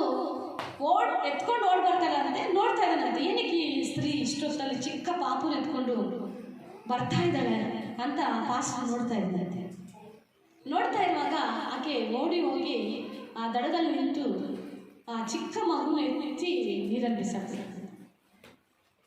ಚಿಕ್ಕ ಮಗು, ಹುಟ್ಟಿದಂಥ ಮಗುನ ಬಿಸಾಕ್ಬಿಟ್ಟು ಜೋರಾಗಿ ಹತ್ಕೊಂಡು ಹಿಂದಿರುಗಿ ಬರ್ತಾ ಇದ್ದಾಳಂತೆ. ಪಾಸ್ಟರ್ಗೆ ಒಂದು ಶಾಖ ಆಯ್ತು, ಓಡ್ತಾ ಇದ್ದಾನಂತೆ. ಆಮೇಲೆ ಆಕೆಯಲ್ಲಿ ಬಿದ್ದೋಗ್ತಾಳಂತ ಅರ್ಥ ಆಯ್ತಾನೋ ಗೊತ್ತಿಲ್ಲ, ಓಡ್ತಾ ಇದ್ದಾನಂತೆ. ಓ ಸಹೋದ್ರಿ ಅಮ್ಮ ಚೆಲ್ಲಿ ಅಂತ, ಯಾಕಂದ್ರೆ ಒಂದು ತಂಗಿ ಅಂತ ಹೋಗ್ತಾ ಇದ್ದಾನಂತೆ. ಹೋದಾಗ ಆಕೆ ಹತ್ಕೊಂಡು ಪಾಸ್ಟರ್ ಮಾತಾಡಿದಾಗ ಯಾಕಮ್ಮ ನಿಮ್ಮ ಮಗುನ ಬಿಸಾಕಿದ್ಯಾ, ಏನಾಗಿದೆ ನಿಮಗೆ ಅಂತ ಹೇಳಿದಾಗ ಮಂತ್ರವಾದಿ ಹೇಳಿದ್ರಂತೆ, ನಿನ್ನ ಕುಟುಂಬಕ್ಕೆ ಆಶೀರ್ವಾದ, ನಿನ್ನ ಮಕ್ಕಳಿಗೆ ಆಶೀರ್ವಾದ ಬೇಕಾದರೆ ಮೊದಲು ಹುಟ್ಟಿದಂಥ ಮಗು ನೀನು ಎತ್ಕೊಂಡು ಹೋಗಿ ಸಮುದ್ರದಲ್ಲಿ ಬಿಸಾಕು, ಆಮೇಲೆ ನಿಮ್ಮ ಕುಟುಂಬ ಚೆನ್ನಾಗಾಗುತ್ತೆ, ನಿಮ್ಮ ಮಕ್ಕಳು ಚೆನ್ನಾಗಾಗುತ್ತೆ. ಅವಾಗ ಆ ಸಹೋದರನ ಕೈ ಹಿಡ್ಕೊಂಡು ಕುತ್ಕೊಂಡು ಮರದಲ್ಲೆಲ್ಲ ಕುದಿಸಿ, ಯಾಕಂದ್ರೆ ಅಲ್ಲಿ ಬೀಚ್ನಲ್ಲಿ ಕುದಿಸಿ ಮಾತಾಡೋದಂತೆ, ನೀನು ಮಾಡಿದ ತಪ್ಪು, ನೀನು ಮಾಡಿದ ತಪ್ಪು, ಈ ಥರ ನೀನು ಮಾಡಬಾರ್ದು. ಯಾಕಂದ್ರೆ ಮಗುನ ಎತ್ಕೊಂಡೋಗಿ ನೀನು ಬಿಸಾಕಿದ್ಯಾ. ಯೇಸು ಸ್ವಾಮಿ ಲೋಕದ ರಕ್ಷಕನಾಗಿ ಬಂದಿದ್ದಾನೆ. ಯಾವ ಪಾಪ, ಯಾವ ಮಂತ್ರವಾದಿ ಹೇಳ್ದ ಪಾಪ ಶಾಪಗಳು ಹೋಗ್ಬೇಕಾದ್ರೆ ಯೇಸು ಸ್ವಾಮಿ ಮಾರ್ಗ, ನಾನೇ ಸತ್ಯ, ನಾನೇ ಜೀವ ಅಂತ ಕೆಲವು ವಿಷಯಗಳು ಆ ಸಹೋದರಿಗೆ ಹೇಳಿ ಮಾತಾಡುವಾಗ ಆಕೆ ಪಶ್ಚಾತ್ತಾಪ ಪಡ್ತಾಳೆ. ಅಯ್ಯ ನೀನು ನನಗೆ ಹೇಳಿದ್ಯಾ ಯೇಸು ಸ್ವಾಮಿ ನಿಜವಾದ ದೇವರ ಅಂತ ಹೇಳಿದಾಗ, ಹೌದು ನಿಜವಾದ ದೇವರು, ನೀನು ತಪ್ಪು ಕೆಲಸ ಮಾಡಿದೆ, ಆ ಮಗುನ ಬಿಸಾಕಿದ್ಯಮ್ಮ, ಆ ಮಾರ್ಗದಲ್ಲಿ ನಡಿ, ಒಳ್ಳೆ ಮಾರ್ಗ ಅಂತ ಸುವಾರ್ತೆ ಸಾಕಿದಾಗ ಆಕೆ ಪಶ್ಚಾತ್ತಾಪ ಪಡ್ಲಂತೆ. ನನಗೆ ಗೊತ್ತಿಲ್ಲ ಪಾಸ್ಟ್ರೆ, ನೀವು ದೇವ್ರ ಸೇವಕರಲ್ವಾ, ನನ್ನ ಮಂತ್ರವಾದಿ ಹೇಳಿದ್ರು ಮಗುವನ್ನು ಬಿಸಾಕು, ಆಮೇಲೆ ನೀನು ಎಷ್ಟು ಉಳುವಂಥ ಮಕ್ಕಳು ಉಳಿತದೆ. ಕೆಲವ್ರು ಹೇಳ್ತಾರಲ್ಲ, ಬಲಿ ಕೊಡಬೇಕು ಮತ್ತು ಅದು ಮಾಡಬೇಕು ಇದು ಮಾಡಬೇಕಂತ ಮಂತ್ರವಾದಿಗಳು ಹೇಳ್ತಾ ಇರ್ತಾರೆ. ಆ ಥರ ಆಕೆ ಏನು ಮಾಡಿದ್ದಾಳೆ, ಆ ಮಾತುಗಳು ಕೇಳಿಸ್ಕೊಂಡು ಬಂದು ಹುಟ್ಟಿದಂಥ ಮಗುನೇ ಬಿಸಾಕ್ತಾರೆ. ಆಗ ಪಾಸ್ಟರ್ ಹತ್ರ ಹತ್ಕೊಳ್ಳಂತೆ, ನನ್ನ ಪಾಪವನ್ನು ಕ್ಷಮಿಸಬೇಕು ದೇವರಿಗೆ ಅಂತ. ಪಾಸ್ಟ್ರೇ ನಾನೊಂದು ವಿಷಯ ಹೇಳ್ತೀನಿ, ನನ್ನ ಮಗುನ ಬಿಸಾಕೋದಕ್ಕಿಂತ ಮುಂಚೆ ನನಗೆ ಬಂದಿದ್ರೆ ನನ್ನ ಮಗು ಉಳಿಸ್ಕೊತಾ ಇದ್ನಲ್ಲ ಅಲ್ವಾ, ಉಳಿಸ್ಕೊತಾ ಇದ್ನಲ್ಲ. ಆಕೆ ಯಾವಾಗ ಪಶ್ಚಾತ್ತಾಪ ಪಡ್ತಾಳಂತೆ. ಅಲ್ಲಿ ಪಾಸ್ಟರ್ ಎಲ್ಲಿಗೆ ಹೋಗಿದ್ದಾನೆ, ಪ್ರಾರ್ಥನೆಗೆ ಅಂತ ಹೋಗಿದ್ದಾನೆ. ಒಂದು ಸಹೋದರಿಗೆ ಸುವಾರ್ತೆ ಸಾಕ, ಆಕೆ ಮಾಡೋ ಏನಕ್ಕೂ ಅಂದ್ಕೊಂಡಿದ್ದಾನೆ, ಎತ್ತಿ ಬಿಸಾಕ್ಬಿಟ್ಟು ಹೋಗ್ಬಿಡ್ತಾನೆ. ದೇವರು ನಮಗೆ ಒಂದು ಕರ್ತವ್ಯ ಕೊಟ್ಟಿದ್ದಾನೆ ಅಂದರೆ, ನೀವು ಸುವಾರ್ತೆ ಸಾರಲೇಬೇಕೆಂಬ ನಿರ್ಬಂಧ ನಿನಗುಂಟಂತೆ. ಸಾರಬೇಕು. ನೀನು ದೇವರು ನಂಬಿದೆಯಾ, ನಂಬಿದ ಮೇಲೆ ಇತರನ್ನ ನಡೆಸಲೇಬೇಕು, ಇತರಿಗೋಸ್ಕರ ಪ್ರಾರ್ಥಿಸಲೇಬೇಕು. ನನಗೆ ಗೊತ್ತಿಲ್ಲ ಅಂದರೆ ಒಂದಿನ ಲೆಕ್ಕ ಕೇಳ್ತಾನೆ. ಮತ್ತೇನೆ ಬರೆದ ಸುವಾರ್ತೆ 25ನೇ ಅಧ್ಯಾಯ ತೆಗೆದು, ಮತ್ತೇನೆ ಬರೆದ ಸುವಾರ್ತೆ 25ನೇ ಅಧ್ಯಾಯ 14-30 ವಚನ ನೀವು ಮನೇಲಿ ಓದ್ರಿ. 14-30 ವಚನ ಮನೇಲಿ ಓದ್ರಿ. ಇಲ್ಲಿ ಓದುವಂಥ ವಾಕ್ಯ 19ರಿಂದ ಓದ್ರಿ. 19ರಿಂದ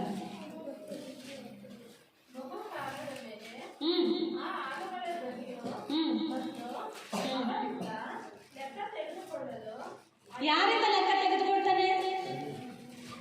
ಒಬ್ಬನಿಂದ ಲೆಕ್ಕ ತೆಗೆದುಕೊಳ್ತಾನೆ. ಬಹು ಕಾಲವಾದ ಮೇಲೆ ಯಾರು ಬರ್ತಾ ಇದ್ದಾರೆ? ಈಗ ದನಿ ಬರ್ತಾ ಇದ್ದಾನೆ.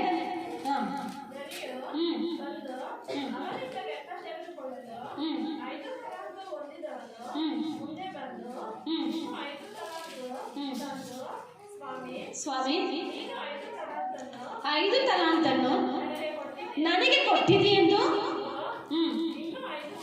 ಇನ್ನು 5 ತಲಾಂತನ್ನು ಸಂಪಾದಿಸಿದಿರಿ ಅಂತನು. Hallelujah, hallelujah. ಇಲ್ಲಿ ದೇಶಾಂತರಕ್ಕೆ ಹೋಗುವ ಒಬ್ಬ ಮನುಷ್ಯನು ತನ್ನ ಆಳುಗಳನ್ನು ಕರೆದು ಒಬ್ಬರಿಗೆ ಎಷ್ಟು ತಲಾಂತ ಕೊಟ್ಟಿದ್ದಾನೆ? 5 ತಲಾಂತ. ಇನ್ನೊಬ್ಬರಿಗೆ ಅವನು ದಣಿಯು ಫಲ ನಂಬಿಗಸ್ತನಾದ ಆಳು, ಒಳ್ಳೆ ಆಳು ನೀನು, ಸ್ವಂತ ಕೆಲಸದಲ್ಲಿ ನಂಬಿಗಸ್ತನಾಗಿದ್ದೀ. ಹಲ್ಲೆಲೂಯ. ಯಾವ ಕೆಲಸ? ಸ್ವಂತ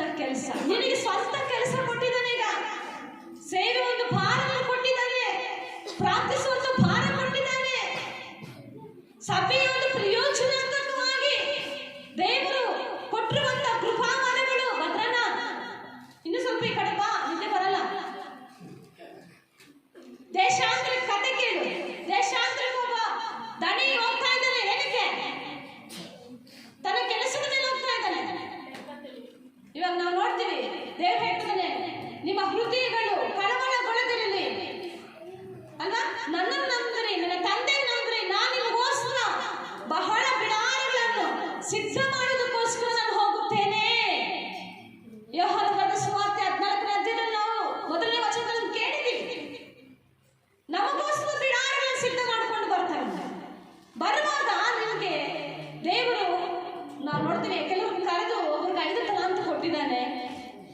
ಅದನ್ನ ಹೇಳ್ತಾ ಇದ್ದಾನೆ, ದಣಿ ನನಗೆ 5 ತಲಾಂತುಗಳನ್ನು ಕೊಟ್ಟಿದ್ದಿ, 5ರಿಂದ 5 ನಾನು ಸಂಪಾದನೆ ಮಾಡಿದ್ದೇನೆ, ನಾನು ಸ್ವಂತ ಕೆಲಸ ಮಾಡಿದ್ದೇನೆ ಅಂತ ಹೇಳ್ತಾ ಇದ್ದಾನೆ. ಅವಾಗ ಅಲ್ಲಿ ಯಜಮಾನ ಹೇಳ್ತಾನೆ, ಭಲೆ ನಂಬಿಗಸ್ತನಾದ ಆಡು, ನೀನು ಸ್ವಲ್ಪ ಕೆಲಸದಲ್ಲಿ ನಂಬಿಗಸ್ತನಾಗಿದ್ದಿ. ಹಲ್ಲೆಲೂಯಾ. ಯಾವ ಕೆಲಸದಲ್ಲಿ? ಸ್ವಲ್ಪ ಕೆಲಸದಲ್ಲಿ ನೀನು ನಂಬಿಗಸ್ತನಾಗಿದ್ದಿ. ಓದಮ್ಮ. ದೊಡ್ಡ ಕೆಲಸದಲ್ಲಿ ನಿನ್ನನ್ನು ಇಡುತ್ತೇನೆ. ಹಲ್ಲೆಲೂಯಾ. ದೊಡ್ಡ ಕೆಲಸದಲ್ಲಿ ನಾನು ನಿನ್ನನ್ನು ಪ್ರಮೋಷನ್ ಮಾಡ್ತೀನಿ. ಈ ಕೆಲಸದಿಂದ ಇನ್ನೊಂದು ದೊಡ್ಡ ಕೆಲಸಕ್ಕೆ ನಾನು ಇಡುತ್ತೀನಿ ಎಂಬುದಾಗಿ ದೇವರು ಹೇಳ್ತಾರೆ. ಓದಮ್ಮ. ನಿನ್ನ ದಣಿಯ ಸೌಭಾಗ್ಯದಲ್ಲಿ ಸೇರು. ಆಗ 2 ತಲಾಂತು ಹೊಂದಿದ ಸ್ವಾಮಿ, 2 ತಲಾಂತು ನನಗೆ ಒಪ್ಪಿಸಿದೆಯಲ್ಲ, ಈಗೋ ಇನ್ನೂ 2 ತಲಾಂತು ಸಂಪಾದಿಸಿದ್ದೇನೆ ಅಂದನು. ಅವನ ದಣಿಯು ಅವನಿಗೆ, ಬಲ ನಂಬಿಗಸ್ತನಾದ ಒಳ್ಳೆ ಆಳು, ನೀನು ಸ್ವಲ್ಪ ಕೆಲಸದಲ್ಲಿ ನಂಬಿಗಸ್ತನಾಗಿದ್ದಿ, ದೊಡ್ಡ ಕೆಲಸದಲ್ಲಿ ನಿನ್ನನ್ನು ಇಡುತ್ತೇನೆ. ಹಲ್ಲೆಲೂಯಾ. 2 ತಲಾಂತನ್ನು ಹೊಂದಿದಂಥ ವ್ಯಕ್ತಿ ದಣಿಗೆ ಹೇಳ್ತಿದ್ದಾನೆ, ದಣಿ ನನಗೆ 2 ತಲಾಂತು ಕೊಟ್ಟಿದೆಯಲ್ಲ, ಆದರೆ ಇನ್ನೆರಡು ನಾನು ಮಾಡಿಕೊಂಡು ಸಂಪಾದನೆ ಮಾಡಿಕೊಂಡಿದ್ದೆ ಅಂದಾಗ ದಣಿ ಹೇಳ್ತಾನೆ, ಒಳ್ಳೆ ಸೇವಕ, ಒಳ್ಳೆ ಆಳು, ನೀನು ಒಳ್ಳೆ ಆಳು, ದೊಡ್ಡ ಕೆಲಸದಲ್ಲಿ ನಾನು ನಿನ್ನನ್ನು ಇಡುತ್ತೇನೆ. ನಿನ್ನ ದಣಿಯ ಸೌಭಾಗ್ಯದಲ್ಲಿ ಸೇರು ಎಂದು ಹೇಳಿದನು. ತರುವಾಯ ಒಂದೇ ತಲಾಂತು ಹೊಂದಿದವನು ಸಹ ಮುಂದೆ ಬಂದು, ಸ್ವಾಮಿ, ನೀನು ಕಠಿಣ ಮನುಷ್ಯನು, ನೀನು ಬಿತ್ತಿರುವಲ್ಲಿ ಕೊಯ್ಯುವವನು, ನೀನು ತೂರದಿರುವಲ್ಲಿ ರಾಶಿ ಮಾಡಿಕೊಳ್ಳುವನು.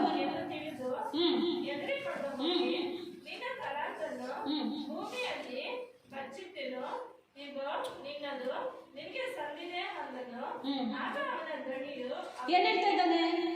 ನನಗೆ 1 ತಲಾಂತು ಕೊಟ್ಟಿದ್ದೆಪ್ಪ, ನೀನು ಏನ್ ಹೇಳ್ತಾ ಇದ್ದಾನೆ? ನೀನು ಬಿತ್ತಿರುವುದಲ್ಲಿ ಕೊಯ್ಯುವವನು, ನೀನು ತೂರದಿರುವುದರಲ್ಲಿ ರಾಶಿ ಮಾಡಿಕೊಳ್ಳುವನು ಎಂದು ತಿಳಿದು ಹೆದರಿ ಕೊಂಡು ನಿನ್ನ ತಲಾಂತನ್ನು ಎಲ್ಲಿಟ್ಟಿದ್ದಾರೆ? ಭೂಮಿಯಲ್ಲಿ ಬಚ್ಚಿಟ್ಟಿದ್ದಾರೆ. ಅರ್ಥ ಮಾಡ್ಕೊಂಡು, ಎಲ್ಲಿಟ್ಟಿದ್ದಾನೆ 1 ತಲಾಂತ?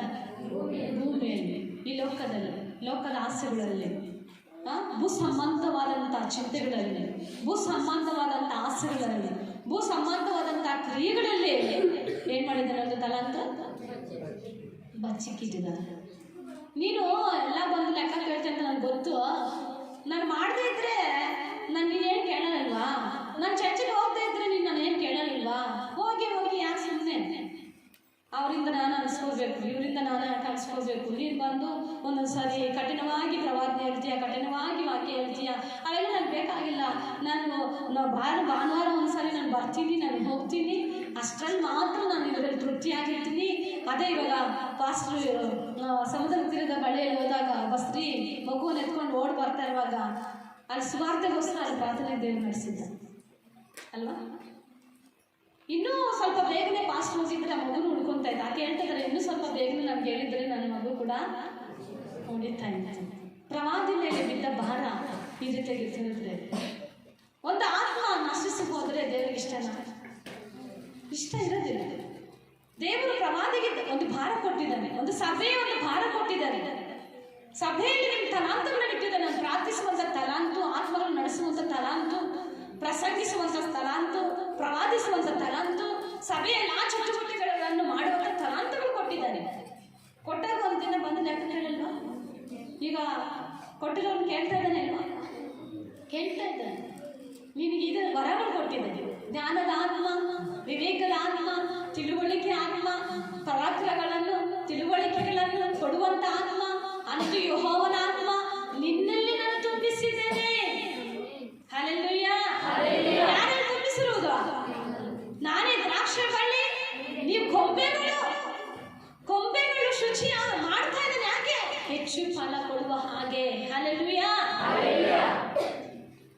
ನಿದ್ದೆ ಕಾಣ್ ನೋಡ್ತಾ ಇದ್ರೆ ಎಬ್ಬಿಸ್ಬಿಡೋಣ ಅನಿಸ್ತಾ ಇದೆ. ಎದ್ದು ನಿಂತ್ಕೊಳ್ರಿ ಅಂತ ಕೇಳಿ ಶ್ರದ್ಧೆಯಿಂದ. ಒಂದು ತಲಾಂತ ಒಂದು ಏನು ಹೇಳ್ತಾ ಇದ್ದಾರೆ, ನೀನು ಎಲ್ಲ ಬಂದು ಲೆಕ್ಕ ಕೇಳ್ತೀಯ ನನಗೆ ಗೊತ್ತು. ಅಕಸ್ಮಾತ್ ನಾನು ಹಾಕಿರೋದ್ರಲ್ಲಿ ಫಲ ಬರಲಿಲ್ಲ ಅಂದರೆ ನಾನು ಪ್ರಾರ್ಥಿಸಿದೆ, ಪುತ್ರ ಸಿಕ್ಕಿಲ್ಲ ಅಂದರೆ ತಿರುಗಿ ನಾನು ಬಂದು ಕೇಳ್ತೀಯಲ್ಲ, ಅದಕ್ಕೆ ಮಾಡೋದು ಬೇಡ ಬೇಡ ನಾನು ಕರ್ಕೊಂಡು ಹೋಗೋದೇ ಬೇಡ ಬೇಡ. ನನ್ನಿಂದ ಯಾಕೆ ಅವ್ರಿಗೆಲ್ಲ ಬಾಧೆ, ನನ್ನಿಂದ ಯಾಕೆ ಅಂತ ಮಾತುಗಳು ಇವು. ಅದಕ್ಕೆ ನಾನೇನು ಮಾಡಿದ್ದೀನಿ, ಮಣ್ಣಲ್ಲಿ ಬಚ್ಚಿಟ್ಟಿದ್ದೀನಿ. ಓದಮ್ಮ. ಈಗ ನಿನ್ನದು ನೋಡ್ದಾ, ನೀವೇನು ಇಚ್ಚಿದ್ದಾವ ಅದನ್ನೇ ನೀವು ಇಚ್ಛಿಸ್ತೀವಿ ಸ್ವಾಮಿ. ನಾ ಕೊಡ್ತು ಸ್ವಾಮಿ, ಈ ಜವಾಬ್ದಾರಿ ನಾ ಕೊಡ್ತು, ಈ ಪೊಲೆ ನಾ ಕೊಡ್ತು. ನಾನು ఎవరు చేసుకునేవాళ్ళు చేసుకోను. అవి నేను కొట్టించుకునేదమ్మా.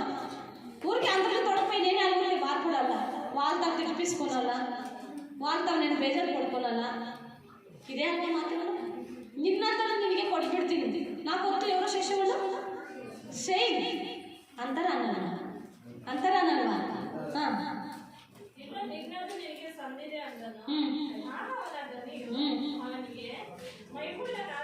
ಮೈಗಳ್ಳನಾದ ಕೆಟ್ಟ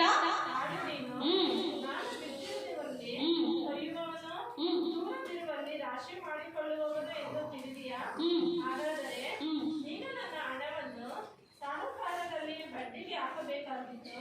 ನಾನು ಬಂದು ನನ್ನದನ್ನು ಬಡ್ಡಿ ಸಹಿತ ಪಡೆದುಕೊಳ್ಳುತ್ತಿದ್ದೆನು ಎಂದು ಹೇಳಿ ನನ್ನ ಸೇವಕರಿಗೆ ಅವನಿಂದ ಈ ತಲಾಂತು ತೆಗೆದು 10 ತಲಾಂತು ಇದ್ದವನಿಗೆ ಕೊಡಿರಿ. ಇದ್ದವರಿಗೆಲ್ಲ ಕೊಡಲ್ಪಡುವುದು, ಅವರಿಗೆ ಮತ್ತು ಹೆಚ್ಚಾಗುವುದು. ಇಲ್ಲದವನ ಕಡೆಯಿಂದ ಇದ್ದದ್ದು ತೆಗೆಯಲ್ಪಡುವುದು. ಮತ್ತು ಕೆಲಸಕ್ಕೆ ಬಾರದ ಈ ಆಳನ್ನು ಹೊರಗೆ ಕತ್ತರಿಗೆ ಹಾಕಿ ಬಿಡಿರಿ ಎಂದು ಹೇಳಿದನು. ಅಲ್ಲಿ ಗೋಳಾಟವು, ಕಟಕಟನೆ, ಅಲ್ಲಿ ಹಲ್ಲು ಕಡಿಯೋಣವು ಇರುವವು. ಹಲ್ಲೆಲೂಯಾ.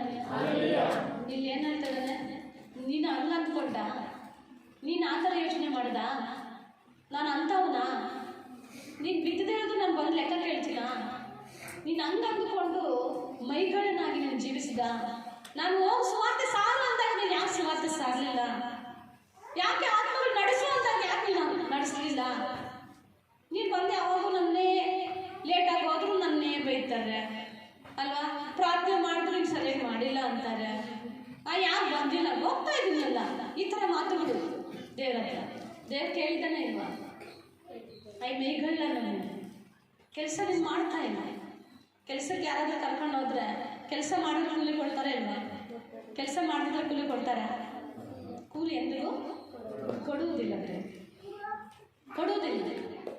ಅದಕ್ಕೆ ದೇವರು ಹೇಳ್ತಾನೆ ಒಂದು ಮಾತು, ಒಬ್ಬ ಯಜಮಾನನು ಇವಾಗ ಇಂಜಿನಿಯರ್ ಅಂತಾರಲ್ವ, ಕೆಲಸ ಮಾಡೋ ಗಾರೆ ಕೆಲಸ ಮಾಡೋರಿಗೆ ಇಂಜಿನಿಯರ್ ಏನು ಮಾಡ್ತಾರೆ, ಒಂದು 10 ಬಿಲ್ಡಿಂಗ್ಗಳು ಕಟ್ಟು ಅಂತ ಹೇಳ್ತಾರೆ. ಯಾರಿಗೆ? ಮೇಸ್ತ್ರಿ ಒಪ್ಪಿಸ್ತಾನೆ, ಕೂಲಿಯವ್ರಿಗಲ್ಲ, ಮೇಸ್ತ್ರಿಗೆ ಒಪ್ಪಿಸ್ತಾನೆ. 10 ಬಿಲ್ಡಿಂಗ್ಗಳು ಮಾಡಪ್ಪ ನೀನು ಅಂತ. ಲಕ್ಷ್ಮಮ್ಮ, ನೀವು ನಿದ್ದೆ ಮಾಡಿದ್ರೆ ಪರಲೋಕದಲ್ಲಿ ಕೂಡ ದೇವರು ನೋಡ್ತಾ ಇದ್ದಾನೆ ನಿಮ್ಮನ್ನ. ನಿಮ್ಗೆ ಹಂಗೆ ನಿದ್ದೆ ಬರುತ್ತೆ ಅಂತ ನನಗೆ ಗೊತ್ತಿಲ್ಲ. ಈ ಥರ ನಿದ್ದೆ ಮಾಡ್ತೀರ ನೀವು, ಕುತ್ಕೊಂಡಿರೋ ಜಾಗದಲ್ಲಿ, ನಿಂತ್ಕೊಂಡಿರೋ ಜಾಗದಲ್ಲಿ. ನಾನೇನು ಹೇಳ್ತಾ ಇದ್ದೀನಿ, ಇಂಜಿನಿಯರ್ ಏನು ಮಾಡ್ತಾನೆ, ಮೇಸ್ತ್ರಿಗೆ ಒಪ್ಪಂದ ಕೊಡ್ತಾನೆ. 10 ಮನೆ ಬಿಲ್ಡಿಂಗ್ಗಳು ಕಟ್ಟಬೇಕು ನೀನು, ಒಳ್ಳೆ ಸ್ಟ್ರೆಂತ್ ಆಗಿ ಪಿಲ್ಲರ್ಸ್ ಹಾಕಿ ಚೆನ್ನಾಗಿ ಮೋಲ್ಡ್ ಹಾಕಿ ಕಟ್ಟು ಅಂತ ಕೊಡ್ತಾನೆ. ಆಗ ಮೇಸ್ತ್ರಿ ಏನು ಮಾಡ್ತಾನೆ, ಒಳ್ಳೆ ಕೆಲಸ ಮಾಡಿಸ್ತಾಗ ತುಂಬ ಖುಷಿ ಆಗ್ತದೆ. ಇಂಜಿನಿಯರ್ಗೆ ನಾನು ಹೇಳಿದ ಪ್ರಕಾರ ಚೆನ್ನಾಗಿ ಕಟ್ಟಿದ್ದಾನೆ. ಆತನು ಬಡವನು. ಯಾರು? ಮೇಸ್ತ್ರಿ ಕೆಲಸ ಮಾಡ್ತಾರೋ ಎಲ್ಲ ಬಿಲ್ಡಿಂಗ್ ಇರ್ತದ? ಇರೋದಿಲ್ಲ. ಅವ್ರು ಮಾಡಿ ತಿನ್ನಬೇಕು, ಹೋಗ್ಬೇಕು. ಅವಾಗ ತುಂಬ ಎಲ್ಲ ಮನೆ ಗೃಹ ಪ್ರವೇಶ ಮಾಡಿದ್ರು, ಚೆನ್ನಾಗಿ ಕಟ್ಟಿದ್ಯಾ ಅಂತ ಹೇಳಿ ಸಂತೋಷ ಪಡ್ತಾರೆ. ಸಂತೋಷ ಪಟ್ಟಾಗ ಸರಿ 10 ಮನೆಗಳು ನೀವು ಚೆನ್ನಾಗಿ ಪೂರ್ತಿ ಮಾಡಿದ್ಯಾ, ಇನ್ನೊಂದು ಮನೆ ಕಟ್ಟು. ನಾನು ಒಬ್ರಿಗೆ ಬಿರುದು ಕೊಡಬೇಕು, ನಾನು ಒಬ್ಬರಿಗೆ ನಾನು ಗಿಫ್ಟ್ ಕೊಡ್ತೀನಿ. ಅರ್ಥ ಆಗ್ತಾ ಇದೆ? ಒಂದು ಮನೆ ಕಟ್ಟಿಬಿಡಿ, ನಮ್ಮದೇ ಒಂದು ಮನೆ ಕಟ್ಟಿ. ಇಷ್ಟೆಲ್ಲ ನೀವು ಮಾಡಿದೆಲ್ಲ ಒಂದು ಮನೆ ಕಟ್ಟಿ ಅಂದಾಗ 10 ಮನೆಗಳು ಕಟ್ಟಿದಾಗ ಉಳಿದಿರತಕ್ಕಂಥ ಸಿಮೆಂಟು, ಜಲ್ಲಿ, ಇಟ್ಟಿಗೆ, ಪುಡಿ ಇಟ್ಟಿಗೆ ಎಲ್ಲ ಸೇರಿ ಒಂದು ಮನೆ ಮಾಡಿಬಿಡ್ಬೋದು. ಅದ್ರಲ್ಲಿ ಸ್ವಲ್ಪ ನಾನು ಏನು ಮಾಡ್ತೀನಿ, ಉಳಿಸ್ಕೋಬೋದು ಅಂತ ಹೇಳಿ ಇನ್ನೊಂದು ಮನೆ, ಲಾಸ್ಟ್ ಮನೆ. ಇದಕ್ಕೆಲ್ಲ ಸಂಬಳ ಬಂತು. 10 ಮನೆ ಕಟ್ಟಿದ್ರಲ್ಲ, ಅದಕ್ಕೆ ಒಳ್ಳೆ ಬಿರುದು ಬಂತು. ಆ ಬಿರುದು ಬಂದಾಗ ಆತನಿಗೆ ಏನಾಯಿತು, ಸಂತೋಷ ಆಯಿತು, ಸ್ವಲ್ಪ ಗರ್ವನು ಬಂತು. ನಾನೇನು ಮಾಡಿದ್ರು ಕೂಡ ಆ ಇಂಜಿನಿಯರ್ ಮೆಚ್ಕೊತಾನೆ. ಇವಾಗ ಇನ್ನೂ ಸ್ವಲ್ಪ ಗ್ಲಾಸ್ ಹಾಕ್ಸಿ, ಗಿಟಿಗಳು ಮಾಡಿಸಿ ಮಾಡೋಣ ಅಂತ ಹೇಳ್ಬಿಟ್ಟು ಎಲ್ಲ ಮಿಕ್ಕಿರೋದ್ರೆಲ್ಲ ಹಾಕಿ ಮನೆ ನಿರ್ಮಾಣ ಮಾಡ್ತಾನೆ. ಮನೆ ಕಟ್ಟಿದಾಗ ಇಂಜಿನಿಯರ್ ಬರ್ತಾನೆ, ಯಜಮಾನ ಬಂದು ಬಾಂಡ್ ಪೇಪರ್ ಮೇಲೆ ಸೈನ್ ಹಾಕಿದ್ರಂತೆ. ಇದು ನಾನು ಹುಡುಗರು ಯಾಕೆ ಕೊಡ್ತಾ ಇದ್ದೀನಿ ಮನೆ ಅಂತ. ಆವಾಗ ಎಲ್ಲರೂ ಬಂದಿದ್ದಾರೆ, ಗೃಹ ಪ್ರವೇಶಕ್ಕೆ ಬಂದಿದ್ದಾರೆ. ಬಂದಾಗ ಆ ಒಂದು ಏನು ಹೇಳ್ತಾರೆ, ರಿಜಿಸ್ಟ್ರೇಷನ್ ಮಾಡಿಸೋದಕ್ಕೆ ಅಲ್ಲ ಪೇಪರ್ ಅಲ್ಲ, ಆ ಪೇಪರ್ ತಂದು ಮೇಸ್ತ್ರಿಗೆ ತಂದು ಕೊಡ್ತಾನೆ. ಎಲ್ಲರೂ ಕ್ಲಾಸ್ ಹೊಡೀರಿ.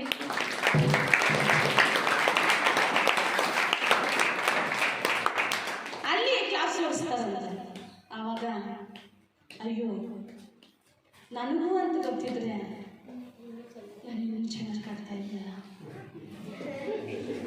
ನನಗೂ ಅಂತ ಗೊತ್ತಿದ್ರೆ ನಾನಿನ್ನು ಅಯ್ಯೋ ಗಟ್ಟಿಯಾಗಿರೋಂಥ ಸಿಮೆಂಟ್ ಹಾಕಿದ್ದೀನಿ, ಪುಡಿ ಮಾಡಿ ಹಾಕಿದ್ದೀನಿ, ಚೆಲ್ಲಿ ಏನೋ ಸ್ವಲ್ಪ ಸ್ವಲ್ಪ ಹಾಕಿ ಮರಳು, ಅಲ್ಲಿ ಮಣ್ಣು ಮರಳು ಎಲ್ಲ ಮಿಕ್ಸ್ ಮಾಡಿ ಹಾಕಿದ್ದೀನಿ ಅಲ್ವಾ, ಪುಡಿ ಇಟ್ಕೆಗಳೆಲ್ಲ ಹಾಕಿದ್ದೀನಿ. ಮಿಕ್ಕಿರೋ ಅಂತ ಕಾರ್ಪೆಂಟರ್ ಕೆಲಸದಲ್ಲಿ ಚೂರು ಚೂರೆಲ್ಲ ಹಾಕಿ ಕಿಟಕಿಗಳು ಮಾಡಿಸಿದ್ದೀನಿ, ಚೂರು ಚೂರು ಹಾಕಿ ಎಲ್ಲ ಮರಳು ಮಾಡಿಸಿದ್ದೀನಿ ಅಂತ ಆಳಕ್ಕೆ ಸ್ಟಾರ್ಟ್ ಮಾಡ್ತಾನೆ. ಸ್ವಲ್ಪ ಯೋಚನೆ ಮಾಡಿ, 10 ಮನೆ ಕಟ್ಟೋವರೆಗೂ ನಂಬಿಗಸ್ತನಾಗಿದ್ದ. ಒಂದು ಮನೆ ಕಟ್ಟುವಾಗ ಅವನ ಬಲಹೀನತೆಯಲ್ಲಿ ತೋರಿಸ್ದ. ಯಾಕಿದೆಲ್ಲ ನಿಮ್ಗೆ ಹೇಳ್ತಾ ಇದ್ದೇನೆ, ನನಗೆ ಮೈ ಜುಮ್ ಅಂತ ಇದ್ದೆ. ಆ ಥರ ನಾವು ಯಾವತ್ತೂ ಮಾಡಬಾರ್ದು. ರಕ್ಷಣೆಗೆ ಬಂದಾಗ ಎಷ್ಟು ಆಸಕ್ತಿ ನಿಮಗಿತ್ತು, ಸೇವೆ ಭಾರ ನಿಮಗೆ ಎಷ್ಟಿತ್ತು, ಆತ್ಮಗಳು ಗೆಲ್ಲುವಂಥ ಭಾರ ಇತ್ತು, ಸಭೆ ಎಲ್ಲ ಕೆಲಸಗಳು ಮಾಡಬೇಕನ್ನೋ ಆಸೆ ಇತ್ತು. ಆತ್ಮಗಳಿಗೋಸ್ಕರ, ಸಭೆಗೋಸ್ಕರ, ಸೇವಕರಿಗೋಸ್ಕರ, ಪ್ರಾಂತ್ಯಗಳಿಗೋಸ್ಕರ, ದೇಶಗಳಿಗೋಸ್ಕರ ಚೆನ್ನಾಗಿ ಪ್ರಾರ್ಥನೆ ಮಾಡ್ತಾ ಇದ್ದೆ. ಆದರೆ ಈಗ ಪರಿಸ್ಥಿತಿ ಏನಾಗಿದೆ, ಇವಾಗ ಅಣ್ಣ ಏನು ಮಾಡ್ದ, ಮಿಕ್ಕಿರೋದ್ರಲ್ಲಿ ಮನೆ ಕಟ್ಟಿ ಅಯ್ಯೋ ನನಗೆ ಅಂತ ಗೊತ್ತಿದ್ರೆ ನಾನು ಒಳ್ಳೆ ಮನೆ ಕಟ್ಕೊಳ್ತಾ ಇದ್ದಲ್ಲ. ಬಿರುದು ಕೊಡುವಾಗ ನಾವು ಯೋಗ್ಯರಾಗಿ ನಿಂತ್ಕೊಳ್ಳಬೇಕು. ಭಲೆ ಒಳ್ಳೆ ನಂಬಿಗಸ್ತನಾದ ಆಳು ಅನ್ನೋ ಬಿರುದು ನಮ್ಗೆ ಬರಬೇಕು. ಆತ ಏನು ಮಾಡಿದೆ, ನೀನು ಎಲ್ಲಕ್ಕೂ ಲೆಕ್ಕ ಕೇಳ್ತೀಯ, ಎಲ್ಲಕ್ಕೂ ಗುಣಗುಡ್ತೀಯ, ನೀನು ಅಂಥವ್ನು ಇಂಥವ್ನು ಅಂತ ಯಾರ ಮೇಲೆ ದೂಷಣೆ ಮಾಡ್ದ, ಸಭೆ ಮೇಲೆ ದೂಷಣೆ ಮಾಡ್ದ, ಸೇವಕರ ಮೇಲೆ ದೂಷಣೆ ಮಾಡ್ದ. ನಿನಗೆ ಕೊಡ್ಬಿಡ್ತಾ ಇದ್ದೀನಿ, ನಾನೇನು ಮಾಡಲ್ಲ ಇನ್ಮೇಲೆ, ನನಗೆ ಅದು ಸಂಬಂಧ ಇಲ್ಲ ಅಂತ ಕೊಟ್ಟಿರೋ ಕೃಪೆನ ವಾಪಸ್ ಕೊಡ್ತಾ ಇದ್ದಾನೆ. ದೇವರೇ ಮೈಗಳ್ಳ ನೀನು, ಮೈಗಳ್ಳ ನೀನು. 1 ಕೊರಿಂಥೆ ತೆಗೆದು 3ನೇ ಅಧ್ಯಾಯ,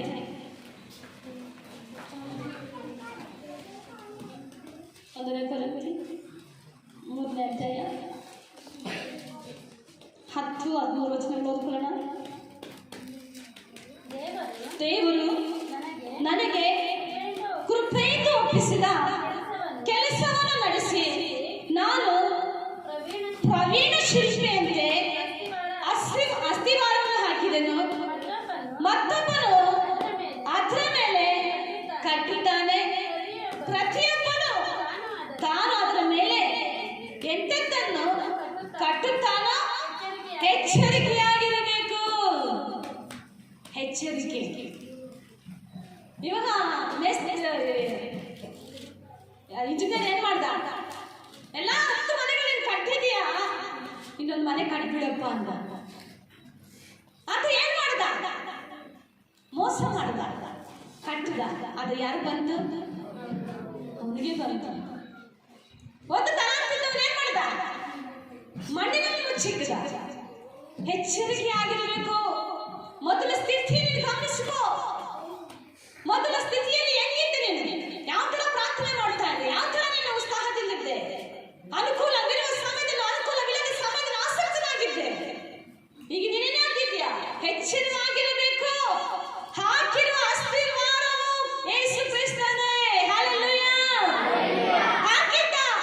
ಅಸ್ತಿವಾರ ಯಾರು?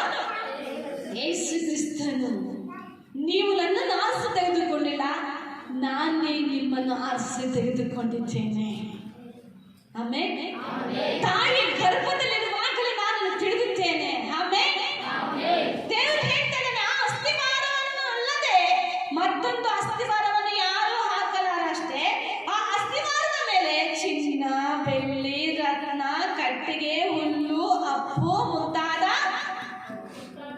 ಮುಂತಾದವುಗಳನ್ನು ಯಾವುದರಿಂದ ಕಟ್ಟಿದರೂ ಅವನವನ ಕೆಲಸವು ವ್ಯರ್ಥವಾಗುವುದು.